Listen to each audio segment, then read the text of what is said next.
वाले हैं जल। जल पढ़ने वाले हैं हम लोग आज। तो स्टार्ट करते हैं जल को। जल क्या होता है? जो हम लोग पीते हैं पानी, वही को जल कहते हैं।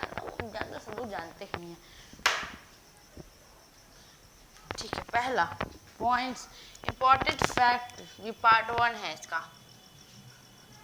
पार्ट 1 जल। जल का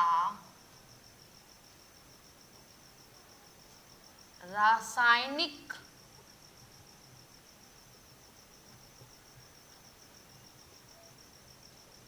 सूत्र H2O होता है। जल का रासायनिक सूत्र H2O होता है। जल का रासायनिक सूत्र क्या होता है? H2O। कैसे होता है? 2 हाइड्रोजन के अणु और 1 ऑक्सीजन का अणु से उनको मिलाकर जल बनता है। अब हम लोग पढ़ेंगे जल का संरचना सूत्र। जल का संरचना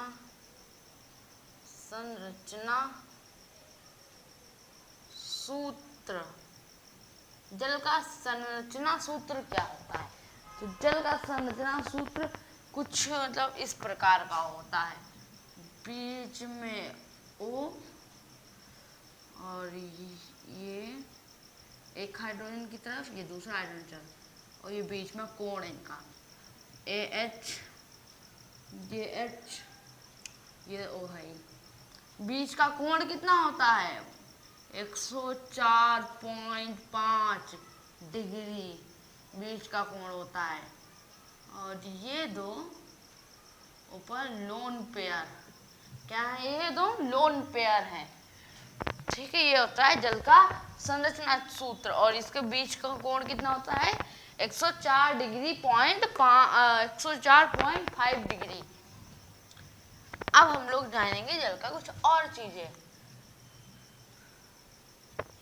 पृथ्वी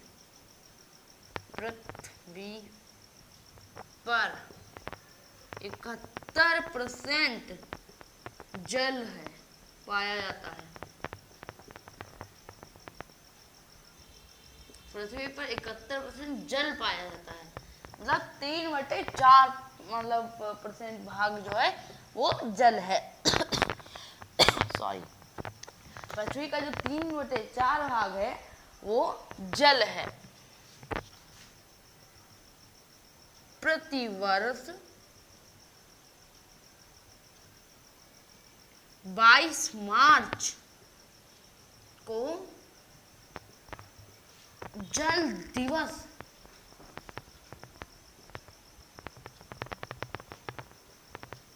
मनाया जाता है।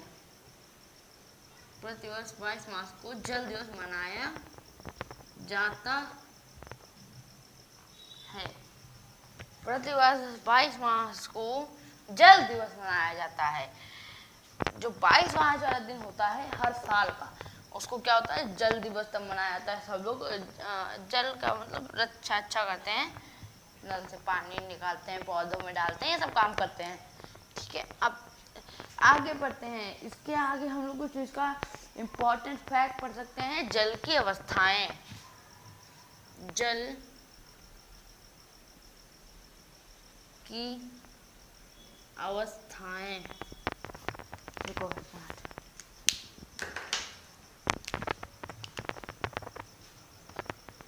जल की अवस्थाएं। जल की अवस्थाएं कितनी होती हैं? तो 3 होती हैं, ठोस, द्रव और गैस। पहला ठोस। ठोस में कैसा होगा? ठोस में जल बर्फ के रूप में, जल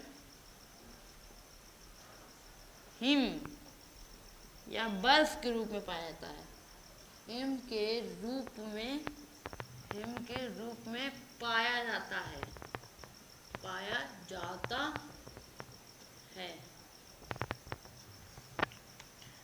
द्रव्य वाला,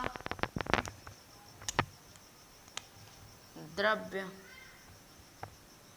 द्रव्य, द्रव्य। द्रव्य में जल किस में पाया जाता है? जो नदी है, सागर है, नदी, नदी कामा सागर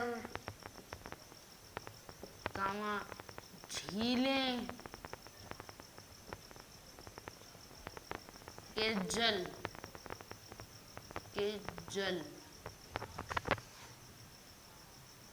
द्रव्य में पाया जाता है। द्रव्य, द्रव्य में पाया जाता है। द्रव्य में, द्रव्य, द्रव्य में पाया जाता है, पाया जाता है। तो गैस में पढ़ते हैं, गैस, इसमें द्रव्य किस में पाया जाता है?